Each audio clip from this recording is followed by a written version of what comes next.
if I ask you, can you list some things or some concepts, some points which lead to the development of a seed habit? Something which is very important for students to understand. They get extremely confused with this. This lecture and the next, I'm going to break it up into two parts. I'm going to take you through the formation of a seed habit, development of a seed habit in a gymnosperm, and 3 generations are found in a seed, the concept of how 3 generations are found in a seed, and the third is adaptation of gymnosperms to land habit. So what were the changes that came about when bryophytes and pteridophytes, which are known as amphibians of the plant kingdom, took to land? What were the internal changes that were brought about when amphibious plants came on land? This is what I want to run you through. Please like, subscribe and share my lectures and engage with me in the comment section. What else would you like to know about this concept? Okay, let's start with the first one, which is formation of a seed habit.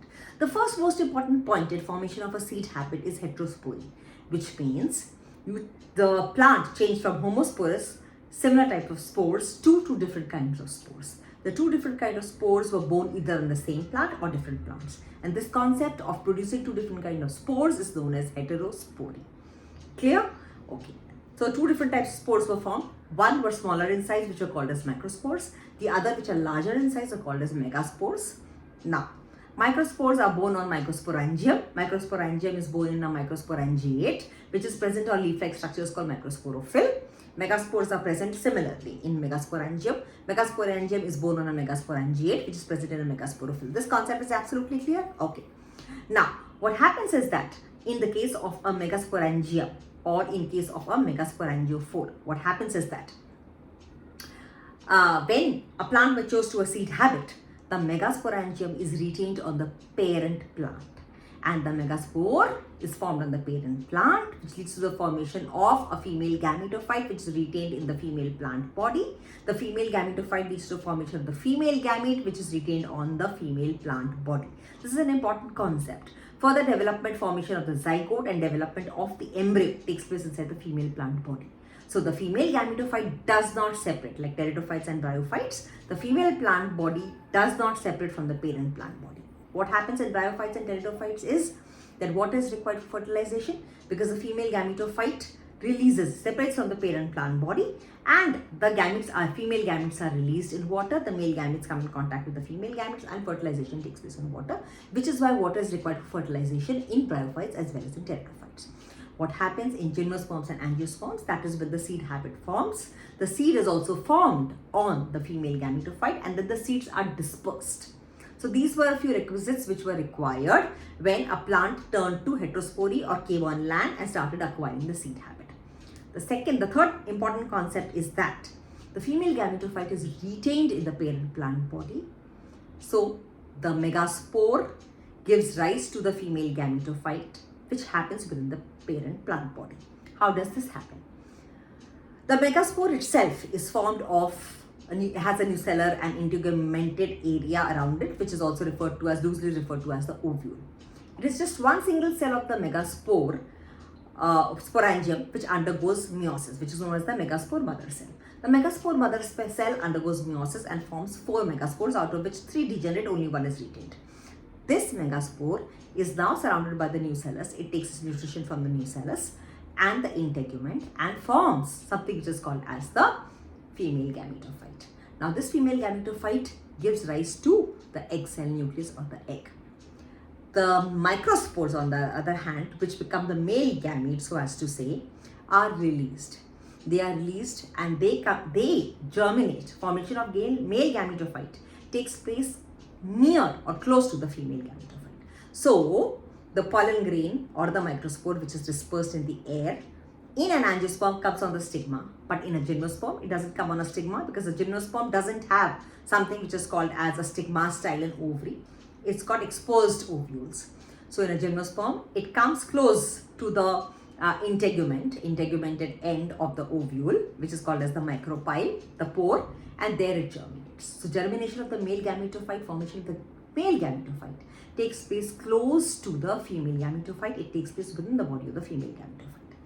Now the female gametophyte forms the egg nucleus, and it forms a 3-cell apparatus, 2 of which apparatus are supportive. So antipodal cells are supportive, Polar nuclei themselves are also formed, and the third apparatus, which consists of the synergids and the egg nucleus. Formation of zygote takes place in the formation of zygote takes place within the female gametophyte, and the body which is formed now, the seed which is formed now, is a naked seed. It is not covered by the female body, so as to say it is naked. There is no flower around it, there is no stigma or style around it, and there is no ovary formation, so there is no fruit formation. It draws its nutrition from the nucellus and the integument.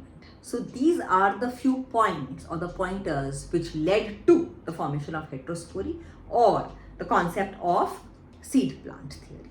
Now let's come to the second part of which is the formation of the seed. The seed itself is an integumented ovule. The word which is used for a seed is integumented ovule. So technically speaking, the seed has got 3 generations in it. The seed which arrests the embryo. Up to a certain stage, the embryo zygote develops into an embryo, and its further development is arrested at the embryo stage.